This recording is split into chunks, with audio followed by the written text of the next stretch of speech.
pessoa queridíssima. Eu acho que inclusive depois eu vou arrumar um problema. Porque quando vier uma pessoa que não é tão íntima, eu não vou ter o que dizer, não é verdade? Mas enfim, eu tô aqui hoje com Mariana Reis. Quem acompanha os vídeos do Reab, eu já falei de Mariana aqui. Mariana, ela é terapeuta ocupacional, formada pela Federal, né? Eu sou terapeuta ocupacional também, mas eu não abranjo tudo, né? Então tem aqui, ó, que me agarrar. Então, Mariana é formada pela Federal. Mariana tem uma especialização em tecnologia assistiva e educação inclusiva. Educação inclusiva. Mariana é nossa consultora quando o assunto é deficiência visual. E eu acho que nada mais justo do que chamar quem entende para falar o que é necessário, né? Então, vê só, o assunto hoje aqui, obviamente, é sobre deficiência visual, mas vai ter alguns enfoques. Um deles vai ser a alimentação. Primeiro de tudo, antes de começar a conversa, Maria, eu acho que é super importante é super importante. Antes de começar a conversa, é super importante a gente esclarecer o seguinte. Eu posso chamar uma pessoa com deficiência visual de cego? Pode. Não há preconceito nisso, né? A questão da deficiência visual é o seguinte, existe a nomenclatura. Deficiência visual. Essa deficiência visual engloba o cego, né, e a pessoa que tem baixa visão. Ou seja, não é a mesma coisa. Exatamente. Então, assim, o termo deficiente visual é correto, né? A pessoa, a gente chama hoje de pessoa com deficiência visual, né? E dentro dessa deficiência visual abrange dois termos, o cego e a pessoa que tem a baixa visão, que são diferentes, certo? Então a gente aqui vai falar muito direcionado de adaptações, né, técnicas simples, né, para as pessoas, principalmente cegas. Certo. E vai ajudar nessa independência dela no dia a dia. Certo. Depois a gente pode até fazer, Mari, algumas coisas mostrando adaptações para pessoas com baixa visão, né? Mas não é o caso agora, tá? Então, se quer baixa visão, vai ter que ter outro vídeo aí, não é? Dependendo da baixa visão, a gente pode até utilizar algumas dessas técnicas. Certo. Tá? Certo. Se for baixíssima, né, essa visão, então se ele precisar realmente de alguns recursos, a gente utiliza. Certo? Mas assim, a baixa visão em si, a gente utiliza outras técnicas, né? Outras estratégias, vamos dizer, diferente da pessoa cega. Diferente da pessoa cega. Então, para resumir, não tem problema chamar de cego. Não vai ofender. Não vai ofender. Ele se chama, inclusive. Né? Que às vezes a gente tem receio. Às vezes a gente tem receio até de cumprimentar. A gente não sabe como cumprimentar, na verdade. Como é que cumprimenta uma pessoa cega? Se apresente quando você estiver passando por uma pessoa, principalmente que você conhece. Né? Não passe por ela sem falar. Né? Se ela souber, se chegar alguém, chegar pra ela e dizer, fulano passou por aqui, e ela souber, ela não vai se sentir bem. Né? Então assim, se você vai se apresentar para uma pessoa, você vai chegar já falando, fulano, eu sou Mariana, tudo bem, você vai tocar naquela pessoa e vai tentar se aproximar dele para dar uma mão, ou para você dar, né, 2 beijinhos, cumprimentar, dar um abraço. Então você vai sempre usar o toque. Né? E sempre a fala, você vai estar se aproximando dela, porque eles têm essa noção da distância que você está da pessoa. É interessante isso, né? Inclusive porque tocar é uma coisa muito íntima, né, Mari? Pelo menos para nós videntes, tá certo usar esse termo? Tá. Sem problema. Então, para nós videntes, tocar é uma coisa, é muito íntimo, né? Mas aí quando a gente tá falando de uma pessoa cega, né? Tem que tocar. Tem que tocar. Não tem problema, tem que tocar, não tem problema, pode chamar de cego. Então vamos agora para outras questões. Primeiro Mari, vê só, a pessoa cega pode usar faca? Pode. O trabalho da gente envolve, deixa eu dar só um exemplo assim. No meu trabalho em si, eu tenho uma sala que parece uma casa. Né? Dessa casa a gente tem os ambientes, uma sala, uma cozinha, um quarto e um banheiro, onde a gente faz o treino realmente em si. E é interessante porque muita gente de fora, quando chega na minha sala, diz, nossa, parece uma casa, e pra quê? E quando eu digo que é pra treinar, aí olha logo pro fogão, olha logo para os utensílios, para uma faca. Faca? Como assim? Um cego vai usar uma faca? Pode, minha gente. Agora, é uma coisa sempre que eu digo, primeiro o atendimento. Gente, tem que fazer, mas tem que fazer com segurança. Eu não vou entregar uma faca para um cego e dizer, se vira.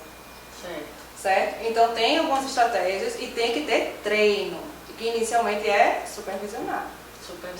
Eu acho que é muito importante, Mara, a gente estar conversando esse tipo de coisa aqui, porque eu fico imaginando uma mãe de uma criança com uma deficiência visual, uma criança cega, de fato, e ela lidar com essas questões práticas. Meu filho está começando aí a usar talher, mas eu não vou entregar ele uma faca. Exatamente. Lógico que a gente vai respeitar a idade, como qualquer criança. A gente não dá uma faca para uma criança de 3 anos de idade, 2 anos de idade, uma faca que pode correr risco dela se machucar, né? Então a gente vai respeitar essa faixa etária, mas à medida que ele for atingindo, a gente pode ir sim inserindo essa faca, né? Inicialmente sem ser uma faca tão importante, já para ele se acostumar, né? Com a questão do uso do garfo e faca, né? Então substituindo a colher, né? Que a criança inicialmente usa. Então depois a gente vai passar para uma faca mais cortante mesmo, para poder cortar uma carne, cortar uma verdura, né? Então a gente pode estar introduzindo. Então na hora que ele vai utilizar, né? Por exemplo, na hora da alimentação, né? Que ele vai utilizar essa faca, que ele vai utilizar junto com o garfo, não com a colher, né? Então ele vai utilizar esse garfo, a gente vai estar treinando, né? Então a gente vai estar treinando ele a como segurar, né? Ou esse garfo e faca, como é que ele vai posicionar esse garfo e faca num prato. Essa comida ela tem que ser sempre centralizada dentro desse prato, né? Tem gente que realmente se adapta mais com um prato fundo, né? Quando ele consegue segurar mais de uma forma que ele, na hora de cortar, a comida não se espalhe, não saia do prato, né? Porque isso causa realmente um constrangimento, inclusive a gente tem que tomar cuidado. Como tem outras pessoas que conseguem se adaptar ao prato raso normal, certo? Mas esse garfo e faca, a gente tem que fazer esse treino dessa alimentação, sempre estar centralizada. No início desse treino de garfo e faca, a gente pode utilizar um prato à parte, um pires, por exemplo. A mãe vai servir a criança, coloca toda a comida, o arroz, o feijão, o purê e a carne à parte. Num prato de sobremesa, num pires, né? Onde ele possa estar treinando ali, só que ele corte do garfo e faca no dia a dia, né? E aí ele corta ali e vai se alimentando com o restante da comida no outro prato. E depois ele vai acostumando ele a colocar dentro desse prato dele, normal, junto com os outros alimentos, tá? Certo. E isso aí você vai evoluindo, vai depender de cada pessoa. Certo. Mas a gente falando de faca agora, só que a faca ela não é só usada na hora de comer e lá de partir a carne. Né? A faca ela é usada no momento anterior, que é o momento de preparação da comida. E como é isso? Exatamente, porque ele pode utilizar da mesma forma, gente. A pessoa segue, ele pode utilizar a faca para cortar um alimento, preparar, cortar uma cenoura, um chuchu. Ele pode estar utilizando sim esse utensílio, tá? A gente vai treinar, né, essa pessoa a cortar como a gente corta. Existe uma dica, inclusive, que chefes de cozinha, né, eles utilizam muito, exatamente, vai descascar uma verdura. Você vai descascar uma cenoura, um chuchu, muita gente usa uma faca normal, né? Uma coisa que a gente utiliza é justamente o descascador de cozinha, né, onde ele tem essa proteção, que ele não vai, né, o risco dele se cortar é muito menor. Né? Acontece com a gente está utilizando uma faca e passar direto e se cortar, então a gente pode estar sim utilizando um descascador. Mari, vê só, uma questão que eu acho muito legal da gente esclarecer, que é em relação a colocar líquido no copo. É na hora de pegar uma caneca dessa e um copo e preencher esse líquido com o copo. Como é que uma pessoa cega faz? Existem algumas formas, tá? Mas assim, inicialmente o que a gente orienta é a questão da pessoa colocar o dedo para poder marcar. Lógico, esse dedo tem que estar higienizado, certo? Então a gente pega a caneca, né, pega um copo, diz para ele colocar o dedo, né, como marcação, pode ser só a pontinha do dedo, tá? E aí naquele nível que o copo também não escorre, né? E ele vai colocando o líquido ali. Certo? Até quando ele sentir que está tocando na ponta do dedo, ele para. Certo. Tá? E aí o copo tá num nível que ele não vai esborrar. E aí, outras formas que tem, que aí com o tempo a pessoa vai se acostumando, o peso do copo, o som do líquido caindo no copo, porque a medida, podem testar, que a medida que você vai colocando, né, vai tornando uma jarra, por exemplo, de um suco dentro do copo, o barulho no começo é muito maior e ele vai diminuindo, porque ele está enchendo, né? Então aquele impacto da água no copo está menor, então você vai percebendo que vai diminuindo. Então eles têm essa noção, desenvolve isso. Ou seja, com o tempo não se precisa nem do dedo. Isso, exatamente, porque, por exemplo, líquidos quentes, café. Ele não vai poder colocar o dedo. É verdade. Né? Então ele vai ter que ver, vai ter que ter noção do tamanho daquela xícara, né? Da quantidade que ele pode, né? O tempo que ele está virando aquilo dali, a quantidade de líquido que está caindo, pelo peso, né? E aí ele sente também dessas outras formas. Certo, ótimo. Mari, vê só, mais um agora de pode ou não pode, que é para desfazer de fato os mitos. Ainda falando em relação à cozinha, à alimentação, que é o uso do fogão. A pessoa cega, ela pode ou não pode usar de forma independente um fogão? Pode. Pode e deve, gente. Deve. Isso. No momento do treinamento, é assim, há uma resistência, muitas vezes da pessoa, né, que tem a deficiência, e muitas vezes dos familiares, tá? Mas a gente vai mostrando, como eu disse, sempre com muita segurança, gente. Nunca vou usar aquele fogão sem estar treinado, certo? Sem estar orientado. E não só ele, como a família. Né? Então, assim, por exemplo, o primeiro passo que a gente vai fazer no fogão é acender. Né? Então, esse fogão, se não for elétrico, que iria facilitar, né? Ele vai estar utilizando um fósforo. Né? A gente praticamente utiliza um fósforo para poder acender o fogão. Então, o que é que a gente orienta? O uso daquele acendedor. Então, assim, no fogão, o que a gente orienta é o quê? Você vai fazer de uma forma segura como? Quanto maior a distância você puder manter desse fogão, é melhor. Certo? Então, assim, o uso do acendedor no lugar do fósforo, o uso de uma colher de pau para localizar, por exemplo, ele está ali, colocou uma panela, alguém colocou uma panela e diz, fulano, vai lá olhar aquela panela, né? E para ele localizar, às vezes ele se perde. Então, para ele localizar aquela panela, localizar o cabo da panela onde é que está. Então, a gente orienta o uso da colher de pau, porque ele vai manter uma distância. Ou seja, ele não vai com a mão. Como é que ele vai localizar com a mão e diretamente no cabo, porque ele não sabe se está para o lado direito, para o lado esquerdo. Certo. Então, a gente utiliza sempre algo mais longo. Certo. Então, só para deixar bem claro, minha gente, Mari não está falando aqui que é para usar a colher de pau para cozinhar. Não, o que ela está dizendo é, a colher, na realidade, ela se torna vou falar assim, um dispositivo de segurança. Exatamente. Né? É para chegar até a panela, saber onde está a panela, saber onde está o cabo da panela. Uma coisa que eles perguntam, como é que eu vou virar uma carne que está assando? Então aquele óleo pode salpicar na pessoa. Sim. Então, por exemplo, existem pegadores, que pode ser tipo o pegador de macarrão, existem pegadores hoje em dia mais longos ainda, aqueles de salada, né, de material que não seja plástico que derreta. Tem que ter muito cuidado com o material das coisas que você vai utilizar. Por exemplo, da colher de pau não pode ser a colher de pau de plástico. Não pode ser de plástico. Tá? Porque, exatamente, porque ela pode ir diretamente para o fogo sem querer e pode queimar. Ou seja, plástico na hora de cozinhar, ali em contato, a panela. A gente não orienta. Não orienta. Derrete. Então o pegador ele pode estar utilizando, né, para estar virando uma carne. Ele pode estar utilizando um garfo, aqueles garfos de churrasco. Sim, garfo de certo? churrasco. Que tem um cabo mais longo, um exemplo é esse. Mas existem uns ainda do cabo mais longo, inclusive o cabo de madeira. Né, porque ele não esquenta. Que não é o caso desse, né, Maria? Esse aqui vai esquentar. Certo? Exatamente. Então tem uns que ele não esquenta, é de madeira que ele não vai esquentar. E ainda é mais longo do que esse, um pouquinho mais longo que esse. Então para ele estar utilizando, por exemplo, mexer um macarrão. Né? A gente coloca o macarrão no fogo, a gente precisa mexer. E se ele for com um garfo normal, ele pode queimar a mão. Pode esquentar demais, né? Aquela quentura mesmo, o bafo pode estar queimando a mão da pessoa. Certo. Então a gente orienta um garfo com um cabo longo. Ou seja, pode usar o fogão, desde que algumas orientações, alguns equipamentos, alguns utensílios, eles sejam utilizados também de uma forma correta. Uma coisa, minha gente, que é super importante nessa conversa, veja, Mari, ela é uma pessoa que trabalha com isso. É muito importante a orientação de um profissional especializado nisso. Veja, por exemplo, eu sou terapeuta ocupacional. Algumas noções eu tenho. Agora, esse tipo de orientação eu não saberia dar, tá? Então, porque existe esse mito também, né, Mari? Então, porque a TO sabe tudo. Tem noção de tudo, né? Noção de tudo tem. Agora, assim, se você quer trabalhar uma coisa bem específica, procura um profissional bem específico. Exatamente. Na verdade, então. E AVD é TO.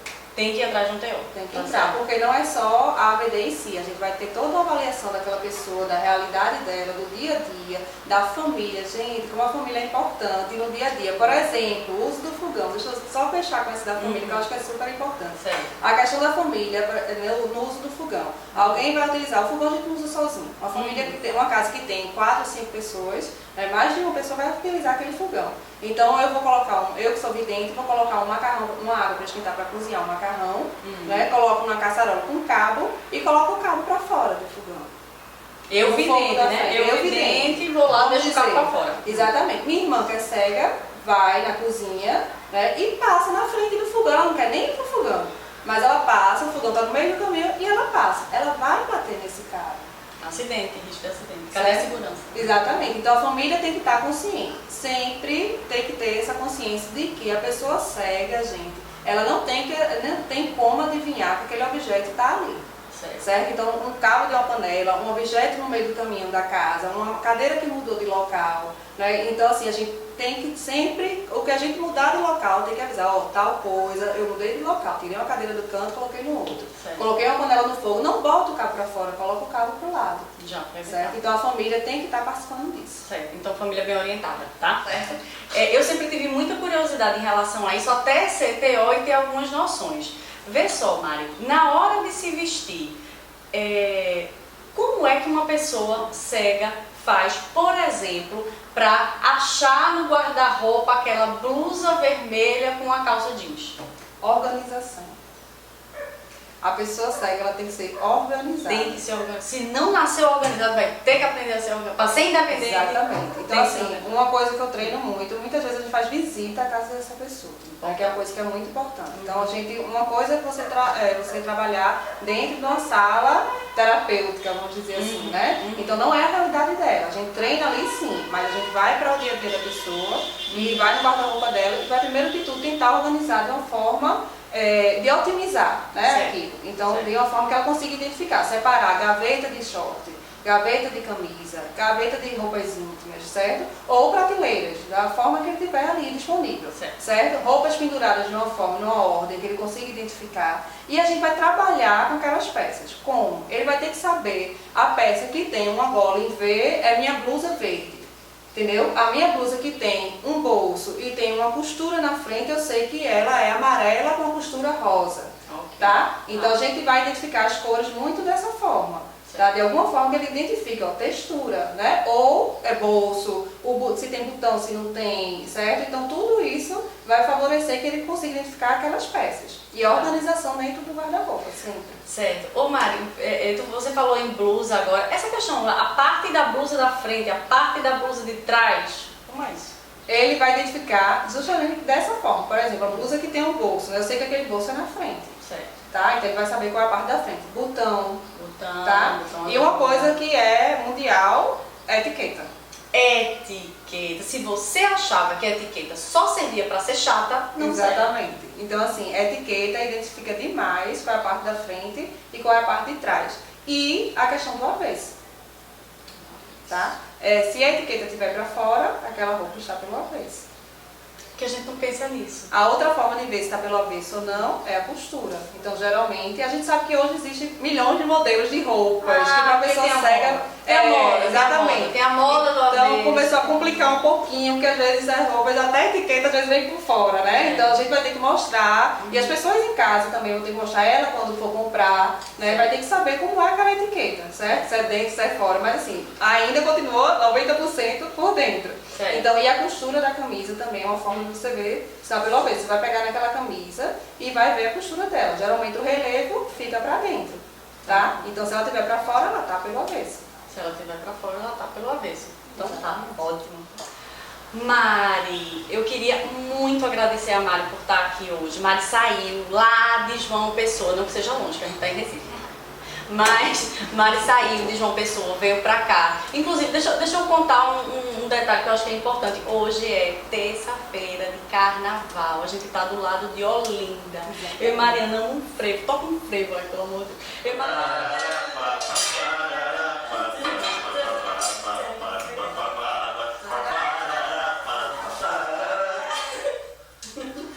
Eu e Mariana, a gente ama carnaval. Mariana tá aqui, se dispôs, né, Mari? Obrigada, obrigada, obrigada. Então veja, se gostou desse vídeo, dá um like, certo? É super importante esse tipo de informação ela ser compartilhada. Então pega esse vídeo, compartilha nas redes sociais. Chama quem você acha que é interessante, que assista, que compartilhe também, enfim. E sugestões, dúvidas, quer agradecer a Mariana, quer pedir mais coisa a Mariana, ela vem, não tem problema nenhum. Comenta, tá certo? No mais tem mais vídeo no Reab, tem o www.reab.me, tem as redes sociais, tem um monte de coisa, né, Mari? Então tá.